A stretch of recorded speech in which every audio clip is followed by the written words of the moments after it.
तो वेलकम है दोस्तों, नमस्कार है आप सभी का हमारे यूट्यूब चैनल झारखंड ऑफिशियल में। दोस्तों अभी हम लोग स्टडी कर रहे हैं CIP central institute of psychiatry Ranchi में ग्रुप C वाले पोस्ट के लिए, जैसे कि वार्ड अटेंडेंट हो गया, लाइब्रेरियन क्लर्क हो गया, ठीक है। उसके बाद निडल वूमेन हो गया, मेडिकल रिकॉर्ड क्लर्क, ठीक है। तो इन सभी के लिए हम लोग अभी प्रिपेयर कर रहे हैं। अब आइए देखते हैं, 50 क्वेश्चन पूछे जाएंगे, 1 घंटा का समय होगा, जिसमें से आपको जीके और जीके एंड साइंस के क्वेश्चन कंपलसरी रहेंगे ही रहेंगे। साथ ही आपका मैथ भी रहेगा, ठीक है। तो मैथ रहेगा और इंग्लिश हो भी सकता है, नहीं भी हो सकता है, कोई गारंटी नहीं है, ठीक है। तो चलिए, इन सभी के लिए हम लोग इंग्लिश पूछा भी जा सकता है, नहीं भी पूछा जा सकता है, ठीक है। कंपलसरी नहीं है, लेकिन ये दो है आपका जीके और आपका साइंस कंपलसरी है, मैथ भी कंपलसरी है, लेकिन मैथ को हम लोग बाद में करेंगे और इंग्लिश को अभी बाद में करेंगे। पहले 10 सीरीज इसके कंप्लीट करेंगे, टोटल 500 क्वेश्चन कंप्लीट हो जाएंगे हमारे, ठीक है। उसके बाद हम लोग इंग्लिश और मैथ को शुरू करेंगे। तो आइए बढ़ते हैं। पहला क्वेश्चन है, इसमें पूछा गया है कि मिस वर्ल्ड उपाधि जीतने वाली प्रथम भारतीय कौन है। तो दोस्तों मिस वर्ल्ड सबसे पहले रीता फारिया को दिया गया था, ठीक है, 1966 में। सुष्मिता सेन को मिस यूनिवर्स का अवार्ड दिया गया था और ऐश्वर्या राय को भी मिस यूनिवर्स का अवार्ड दिया गया था। शिल्पा शेट्टी को कोई अवार्ड नहीं दिया गया है। क्वेश्चन नंबर 2 देखिए, इसमें पूछा गया है कि निम्न में एक व्यक्तिगत खाता नहीं खोला जा सकता, यानी कि इनमें से कौन सा बैंक है जहां पे व्यक्ति अपना पर्सनल खाता नहीं खोल सकता है। तो भारतीय रिजर्व बैंक, जिसको RBI कहा जाता है, यहाँ पे व्यक्ति खाता नहीं खोल सकता है। दोस्तों रिजर्व बैंक ऑफ इंडिया की स्थापना 1935 ईस्वी में मुंबई में की गई थी, ठीक है, और बाद में इसका राष्ट्रीयकरण किया गया। आगे देखिए, और एक क्वेश्चन पूछा जाता है कि RBI के गवर्नर जनरल वर्तमान कौन है, उनको भी याद कर लीजिएगा। जैसे कि अभी शक्तिकांत दास हैं, हो सकता है आगे जाकर चेंज हो जाएं, और फिलहाल तो हम लोग के एग्जाम तक नहीं चेंज होगा। क्वेश्चन नंबर 3 है, राष्ट्रपति के चुनाव में निम्न में से कौन भाग लेते हैं। तो जब भी राष्ट्रपति यानी कि प्रेसिडेंट का चुनाव होता है, तो उसमें संसद के दोनों सदन यानी कि लोकसभा और राज्यसभा के सांसद और राज्यों के विधानसभा के विधायक, जिसको हम लोग MLA बोलते हैं, ये सभी भाग लेते हैं, ठीक है। केवल निर्वाचित जो मनोनीत होते हैं उनको नहीं शामिल किया जाता है इसमें, केवल निर्वाचितों को ही शामिल किया जाता है। और ये गुप्त मतदान होता है, आम आदमी को पता भी नहीं चलता इसके बारे में कि कैसे चुनाव हो रहा है, ठीक है। केवल पेपर से मालूम चल गया कि आज चुनाव होगा और अगले दिन राष्ट्रपति चुना जाएंगे, इसी तरह से, ठीक है। क्वेश्चन नंबर 4 है कि पहला विश्व युद्ध किस वर्ष आरंभ हुआ था। तो दोस्तों फर्स्ट वर्ल्ड वार आपका 1914 से 1918 के बीच चला था। 28 जुलाई का डेट था, मेरा डेट ऑफ बर्थ था यार, इसी दिन को विश्व युद्ध भी शुरू हो गया। मतलब कि 28 जुलाई 1914 को प्रथम विश्व युद्ध शुरू हुआ था, जो कि नवंबर 1918 तक चला था। इसमें टोटल 37 देशों ने भाग लिए थे। कितने? 37 देश इसमें भाग लिए थे, ठीक है। आगे देखिए, क्वेश्चन है कि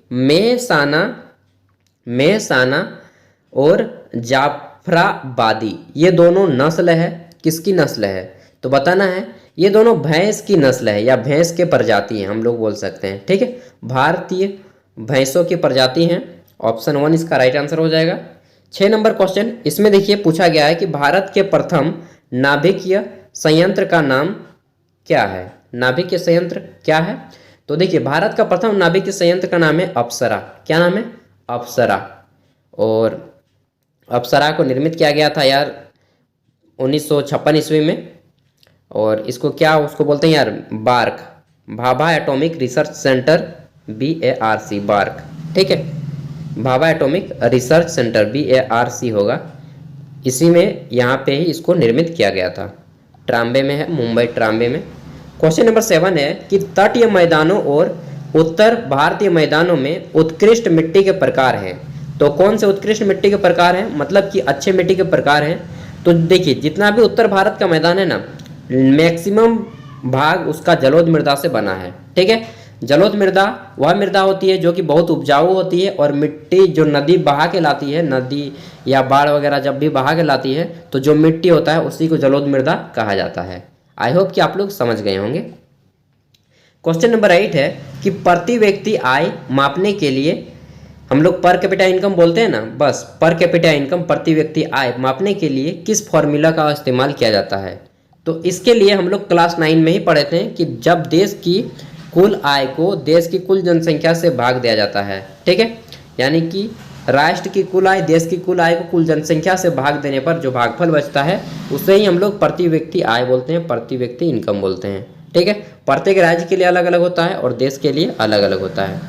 आगे देखिए क्वेश्चन है 9 नंबर। इसमें पूछा गया है कि भारत में अंग्रेजों के लिए फ्रांसीसी चुनौती निम्नलिखित में से किस युद्ध के बाद समाप्त हो गई। मतलब कि जब देखिए अंग्रेज आए उससे पहले ही फ्रांसीसी भारत में आ चुके थे, और जब दोनों व्यक्ति बिजनेस करने लगे तो फ्रांसीसी और अंग्रेजों के बीच जो है भिड़ंत हो गई, युद्ध हो गई, और उस युद्ध का नाम क्या है वही पूछा गया है। तो वांडीवास का युद्ध है। वांडीवास का युद्ध हुआ ना, तो इसमें क्या हुआ कि अंग्रेज लोग जीत गया और फ्रांसीसी लोग हार गया। उसके बाद फ्रांसीसियों को लगभग 90% फ्रांसीसी भाग गए, कुछ कुछ रहे, और 90% फ्रांसीसी कुल मिलाकर भाग ही गए। ठीक है, अंग्रेजों का एक छत्र राज हो गया। तो 1760 ईस्वी में हुआ था वांडीवास का युद्ध। आगे देखिए क्वेश्चन नंबर 10। इसमें पूछा गया है कि sacred books of the east, sacred books of the east ये एक पुस्तक है, इसको किस विद्वान ने लिखा है। तो sacred books of the east इसको लिखा है आपका मैक्स मूलर, जो कि एक जर्मन देश के राइटर हैं। जर्मनी की राजधानी कहाँ है? बर्लिन। देश और राजधानी को अभी याद कर लीजिएगा। क्वेश्चन नंबर 11 है कि हड़प्पा सभ्यता के एक हिस्से लोथल की खुदाई की खोज किसने की। मतलब कि जो लोथल की खुदाई की थी वे किस पुरातात्विक विद ने की थी, किस उसको तो आर्कियोलॉजिस्ट बोला जाता है। ठीक है, तो किस पुरातात्विक विद ने की थी उसका नाम बताना है। यहाँ पे 4 ऑप्शन में दिए गए हैं। देखिए SR राव इसकी खोज की थी। ठीक है, SR राव ने इनकी खोज की थी, और पुरातात्विकविद हैं फिर दयाराम साहनी ने सबसे पहले हड़प्पा नामक स्थल की खोज की थी। राय बहादुर दयाराम साहनी पूरा नाम है। आगे देखिए 12 नंबर क्वेश्चन है कि भारत में सिक्कों की ढलाई का एकमात्र अधिकार किसके पास है। भारत में जो सिक्के बनते हैं ना, 5 रुपये, 2 रुपये, 1 रुपये, ये सभी सिक्के की ढलाई किसके पास होती है। 10 रुपये जितने भी सिक्के हैं तो इसकी ढलाई केवल भारत सरकार के ही पास है। भारत सरकार इसका ढलाई कर सकता है। भारत में 4 जगहों पर सिक्के की ढलाई होती है, इसको टकसाल बोलते हैं ठेठ भाषा में। टकसाल भारत में 4 जगहों पर है। कहाँ कहाँ पे है? तो पहला है आपका मुंबई में, ठीक है, दूसरा है आपका कोलकाता में, तीसरा है आपका नोएडा में, और चौथा है आपका हैदराबाद में। ठीक है, आगे बढ़ते हैं क्वेश्चन की ओर। 13 नंबर इसमें पूछा गया है कि इस संस्थान की स्थापना 1878 ईस्वी में ब्रिटिश इंपीरियल फॉरेस्ट स्कूल के रूप में किया गया था, और बताना है कि वर्तमान में इसे वन शोध संस्थान यानी कि भारतीय वन अनुसंधान संस्थान, ठीक है, इंडियन फॉरेस्ट इंस्टीट्यूट कहाँ पे है। इसका नाम बदल दिया गया है, अभी क्या कर दिया गया है, भारतीय वन अनुसंधान संस्थान या फिर भारतीय वन संस्थान, जो भी बोलिएगा। तो यह है आपका देहरादून में। ठीक है, देहरादून दोस्तों बहुत ही फेमस एरिया है यार, और कभी जाइएगा तो ज़रूर घूमिएगा। एक बार लाइफ में उत्तराखंड जरूर घूमिएगा, बहुत ही अच्छा जगह है। मेरे ख्याल से तो मेरे सपनों का राज्य है यार। झारखंड में जन्म ले लिया वो अलग की बात है। क्वेश्चन है 14 नंबर कि बोलीविया में स्थित सलार दे सन्नी नमक का रेगिस्तान में 50 से 70% पाया जाता है। तो ये जो बोलीविया है, बोलीविया में सलार दे सन्नी ये नमक का रेगिस्तान है, विश्व का सबसे बड़ा नमक का रेगिस्तान। इसमें 50 से 70% आपका क्या पाया जाता है वो पूछा जाता है। तो इस रेगिस्तान में 50 से 70% आपका लिथियम पाया जाता है। ठीक है, तो आपने नाम सुना होगा सोडियम, पोटेशियम, लिथियम, बेरिलियम, ये सब। ठीक है, तो ये लिथियम पाया जाता है, एक प्रकार का तत्व है। आगे देखिए क्वेश्चन है कि उस वीजा का नाम बताना है कि उस वीजा को क्या कहते हैं जो आपको 23 यूरोपीय देशों की यात्रा करने में सक्षम बनाता है। तो यूरोप के टोटल 23 देश आप घूम सकते हैं किस वीजा को लेकर। तो इस वीजा का नाम है शेंगेन वीजा। ठीक है, शेंगेन वीजा अगर आप ले लेते हैं ना तो 23 देश घूम सकते हैं यूरोप के, और 180 दिनों की अवधि होती है कि आप 180 दिनों के अंदर यानी कि 6 महीने के अंदर घूमना है, जहाँ घूमना है घूम लीजिए यार। एक तरह से आपको गोल्डन वीज़ा मिल जाता है। गोल्डन वीज़ा कुछ अलग होता है, कभी उसके बारे में बताऊंगा। 16 नंबर है कि तमिलनाडु के स्वतंत्रता सेनानियों में से किसने कप्पा लोटिया तमिलन का खिताब प्राप्त किया। एक तमिल जो कि शिपिंग कंपनी चलाता है। ठीक है, तो उसको बताना है कि तमिल के स्वतंत्रता सेनानियों में से किसने कप्पा तमिलन का खिताब जीता है? तो देखिए इनका नाम है वी.ओ. चिदम्बरम पिल्लई। ठीक है, वी.ओ. चिदम्बरम पिल्लई, ऑप्शन 1 इसका राइट आंसर हो जाएगा। सी चिदम्बरम से आप याद कर सकते हैं, सी चिदम्बरम काफ़ी फेमस व्यक्ति हैं अर्थशास्त्र की दुनिया में। 17 नंबर क्वेश्चन है, ईसाइयों का त्यौहार ईस्टर सामान्यतः किस दिन मनाया जाता है? तो ईसाई का जो त्यौहार होता है ईस्टर, यह सामान्यतः संडे को मनाया जाता है, रविवार को मनाया जाता है। ठीक है, और यह अक्सर आपके मार्च या अप्रैल के महीने में मनाया जाता है। 18 नंबर क्वेश्चन देखिए, इसमें पूछा गया है कि डेटॉल, हम लोग बोलते हैं ना डेटॉल, जब भी कट जाता है कहीं पे चोट उट लग जाता है, तो ये जो डेटॉल है एंटीसेप्टिक उत्पाद इन कंपनियों में से किसके स्वामित्व में है? मतलब कि किस कंपनी का ब्रांड है, ये आप समझ लीजिए सिंपल कि किस कंपनी का भाग है। ठीक है, तो ये डेटॉल आपका एक क्या बोल सकते हैं उसको, अंग्रेजी कंपनी ही बोलिए यार, विदेशी कंपनी है, रैकेट बेंकिजर ग्रुप। ठीक है, रैकेट बेंकिजर ग्रुप के द्वारा यह जारी किया जाता है, जो कि एक फॉरेन कंपनी है, विदेशी कंपनी है। आगे देखिए क्वेश्चन है, किसमें पूछा गया है कि SGSI एक जियोस्टेशनरी उपग्रह है, सैटेलाइट है, किस देश की है, ये पूछा गया है सिंपली। तो ये SGI जियोस्टेशनरी उपग्रह जिसे किसी अन्य देश की ओर से फ्रेंच युगाना से लॉन्च किया गया, ये किस देश की है? तो दोस्तों ये सऊदी अरब का है, एस। ठीक है, एस से होता है Saudi Arabia geostationary satellite launch. ठीक है, और भारत में सैटेलाइट लॉन्च कहाँ से होता है? तो सबसे ज़्यादा होता है आपका इसरो से, बहुत से जगह से होता है, तमिलनाडु में भी होता है, जितने भी अंतरिक्ष अनुसंधान है वहाँ से लॉन्च होता है, लेकिन सबसे ज़्यादा होता है भारत में इसरो से। आगे देखिए क्वेश्चन है कि 13वीं शताब्दी में अहोम साम्राज्य भारत के किस भाग में फला फूला? तो अहोम साम्राज्य दोस्तों आपने नाम सुना होगा, यह भारत के जो पूर्वी एरिया है जहाँ पे असम वगैरह आता है, असम और अरुणाचल प्रदेश, वहाँ पे ये फला फूला था और काफ़ी अच्छा, लगभग 600 सालों तक इन्होंने यहाँ पे राज किया था।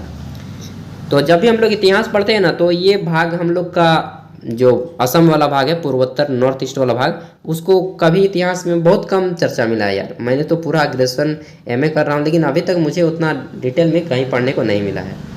ठीक है, क्वेश्चन है, बॉम्बे हाई कोर्ट में 3 बेंच कोर्ट नीचे दिए गए हैं और 4 शहरों के नाम बताना है कि 4 शहरों में से कौन सा बॉम्बे हाई कोर्ट की बेंच में है। मतलब कि कौन सा बॉम्बे हाई कोर्ट का एक क्षेत्रीय कार्यालय है। हम लोग बोलते हैं ना क्षेत्रीय कार्यालय किसी भी हेड ऑफिस का, तो उसका क्षेत्रीय कार्यालय कहाँ कहाँ पे है? देखिए नागपुर में है जी, पणजी में भी है जो कि गोवा की अंतर्गत आता है, और औरंगाबाद में भी है। बात करें पुणे की तो पुणे में नहीं है। ठीक है, मुंबई हाई कोर्ट का क्षेत्रीय कार्यालय रीजनल ऑफिस आपका पुणे में नहीं है, तो ऑप्शन 3 इसका राइट आंसर हो जाएगा, पुणे।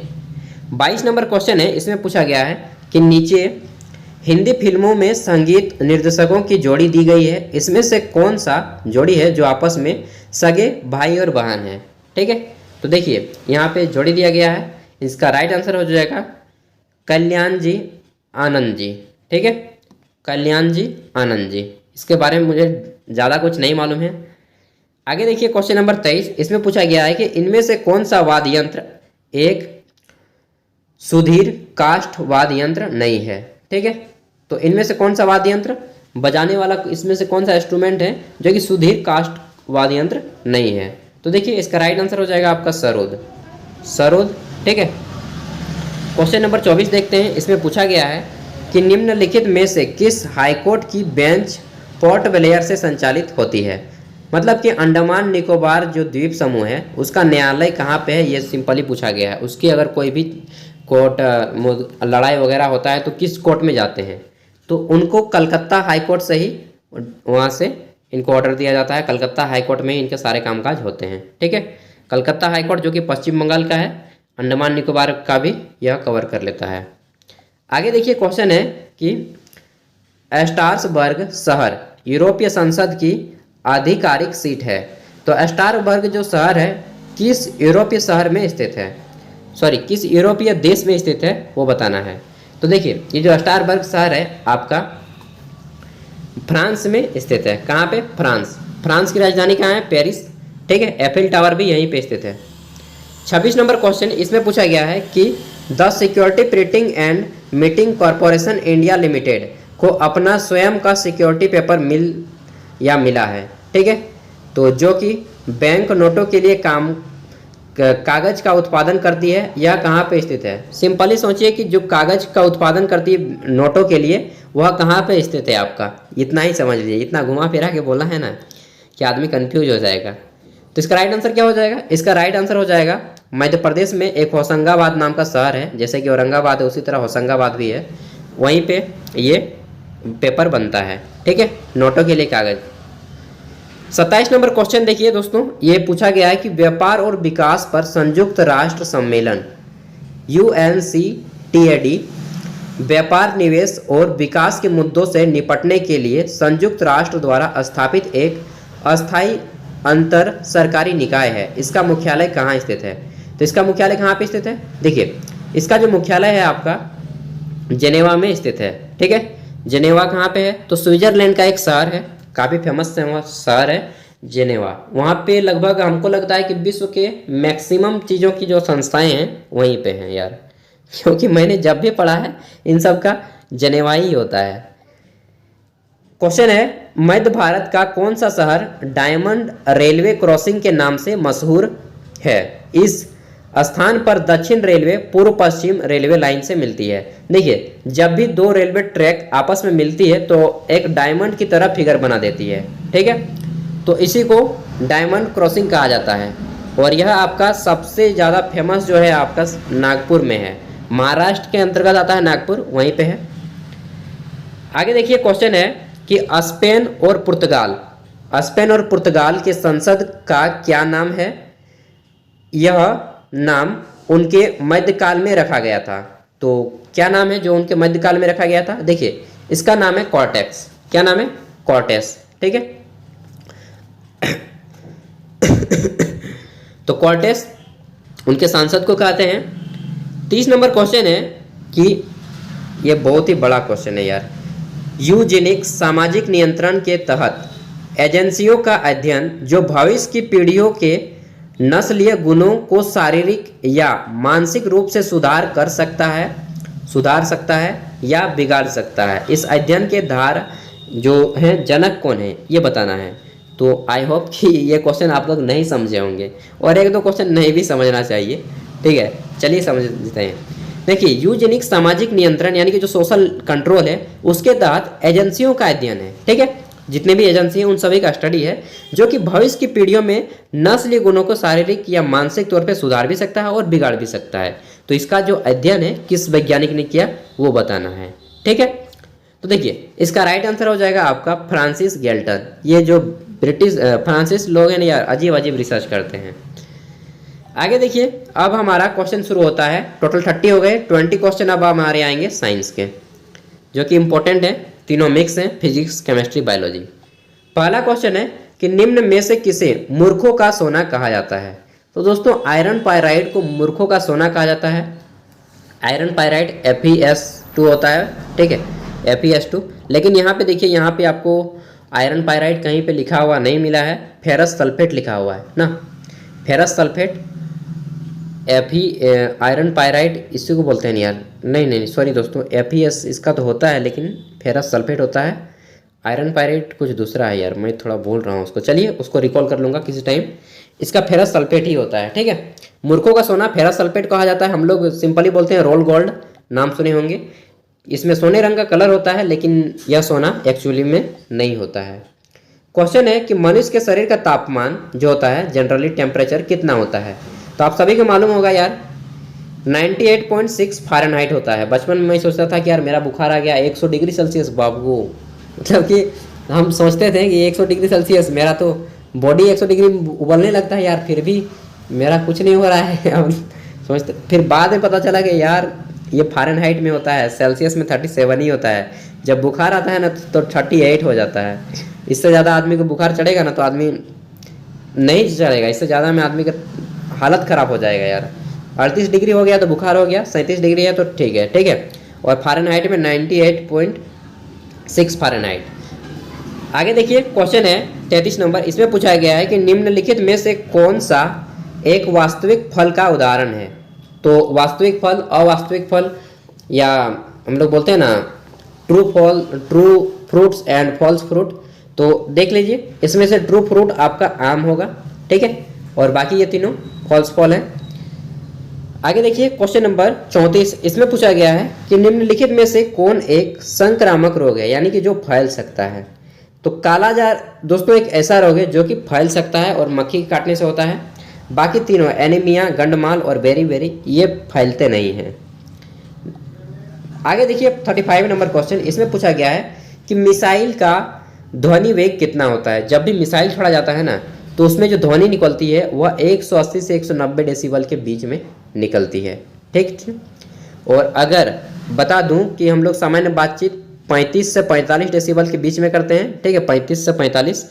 अगर किसी व्यक्ति में मतलब 70 प्लस चला जाता है तो उसको हम लोग बोलते हैं कि ध्वनि प्रदूषण हो रहा है, हमारे कान के लिए खराब है।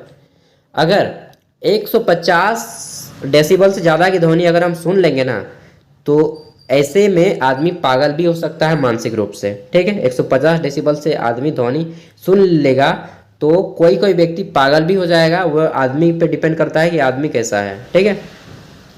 तो इसलिए 150 डेसिबल से ध्वनि हम लोग को ज़्यादा नहीं सुनना चाहिए। अब मिसाइल वगैरह जब भी छोड़ा जाता है तो बहुत आदमी दूर हो जाता है और कानों में सब कुछ सेफ्टी के साथ रहते हैं वैज्ञानिक लोग, ठीक है।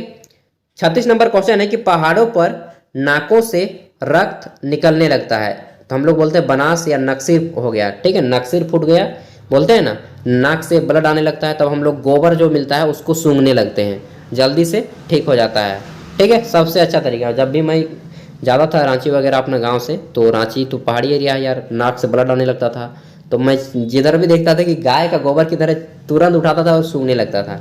एक नंबर 5 से 6 सेकंड के अंदर ठीक हो जाएगा, ठीक है। तो ये तो हो गया तरीका।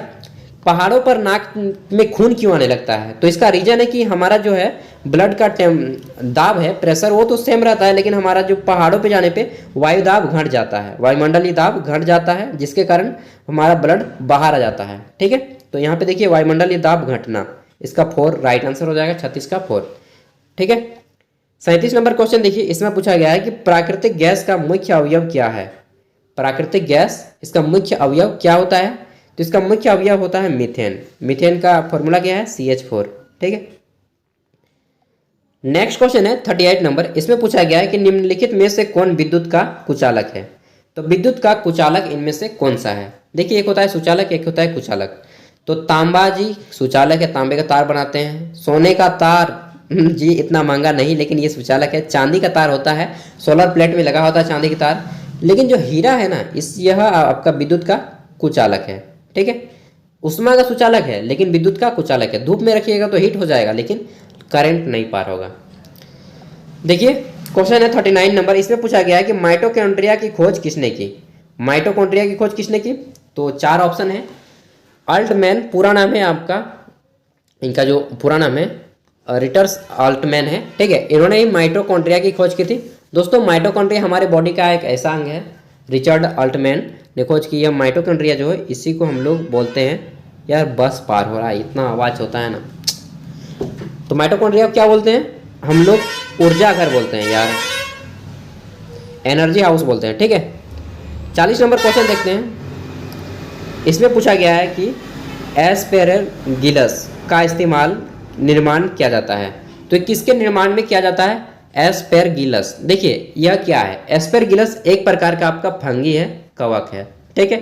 और इसका निर्माण अल्कोहल यानी कि दारू जो पीते हैं ना आप लोग, एकदम वाइन, बस उसी के निर्माण में किया जाता है। और औषधि में भी किया जाता है। तो इसका राइट आंसर हो जाएगा अल्कोहल, यहाँ पे केवल अल्कोहल ही ऑप्शन में है। 41 नंबर क्वेश्चन देखिए, इसमें पूछा गया है कि चुंबकीय फलकस का SI यूनिट क्या है, ठीक है। तो SI यूनिट 7 है और इसको 1971 में माना गया था, ठीक है। और इसमें से आपका चुंबकीय फलकस का SI यूनिट क्या है, तो इनके फलकस का है वेबर। राइट आंसर ऑप्शन 2 हो जाएगा वेबर। आगे देखिए क्वेश्चन है कि बोरेक्स किसका अयस्क है। तो बोरेक्स जो है किसका और है, दोस्तों सोडियम का अयस्क होता है बोरेक्स, ठीक है। 42 का ऑप्शन 3 राइट आंसर हो जाएगा। 43 नंबर क्वेश्चन देखते हैं और 7 ही क्वेश्चन बचे हैं। इसमें पूछा गया है कि निम्नलिखित में से कौन वास्तविक विलयन का उदाहरण है। तो वास्तविक विलयन का उदाहरण इनमें से कौन सा है, देखिए नदी का जो गंदा पानी होता है ना, नदी का गंदा पानी, यह वास्तविक विलयन का उदाहरण है। ठीक है, नदी का गंदा पानी, जल में चीनी का घुलना। ये एक मिनट यार, नदी का गंदा पानी कैसे होगा जी? वास्तविक विलयन का उदाहरण दूध तो होगा नहीं। खुले वातावरण में, एक मिनट दोस्तों, इस क्वेश्चन में मुझे कन्फ्यूजन हो रहा है। जल में चीनी का घुलना ये होगा, जी हाँ यही होगा, जल में चीनी का घुलना। सॉरी दोस्तों, मैं यार थोड़ा ध्यान किधर दूसरे तरफ है, मार्केट जाना है, इसीलिए सोच रहा हूँ कि मम्मी कब बोल देगी ना।